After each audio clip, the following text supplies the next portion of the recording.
Pero maganda ang kombinasyon ng Pilipinas sa Ate, na kinakain niyo dyan? Sige na, para may mai-upload tayo sa, sa YouTube. Asami-chan, Yuju go, bats, shone. Do desu ka, imamade no benkyou? Tanoshi? Gaijin to issho ni benkyou shiteru do?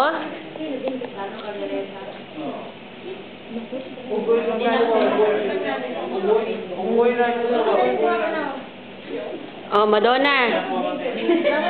Oh. Pang YouTube to, pang YouTube. Alam ko, mahilig ka sa saging.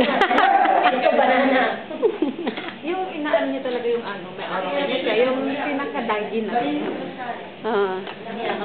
naman yung naka-ano na siya. Batch 95. Te agite. Gloria, how is yours? So, in-outline. Masarap. Ang pagkain. Kumain ka na. Kumakain ako. Diba? Yan ang batch 95. Nag-aaral ba talaga kayo? O puro attendance lang ang habol nyo?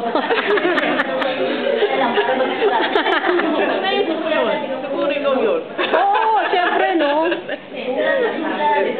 Ikaw, nag-aaral ka ba? Nilalabas mo lang stress mo rito eh. At least meron akong pinaglalabasan pero nagbayad ako. Diba ang lamahal? Ay, may attendance kami, bayad kami. Na.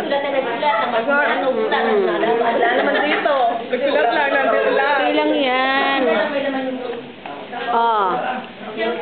Ano bang habol niyo sa pagpunta rito? Makakain lang ata eh. Hindi diploma. Yan ang batch 95. Gagraduate kaya ito. Balik-Torian. Sarap? Balik-Torian sabihin mo. Yan ang batch 95. Thank you. Kaso sa YouTube, ang nakakaano, minsan kinakat nila ba, o ang in-upload mo, nasa 5 minutes, ang ipapasok lang la 2 minutes, 3 minutes, may mga ganun eh. Pag may sumpong, meron silang mapupulot na maganda, ihahaba nila. meron naman. Halimbawa, yung sa Undokay nung anak ko, kasi educational yan, di ba? Yung mga ganyan. Pag walang kwenta. Kaso nadapa yung anak ko, kaya tinanggal.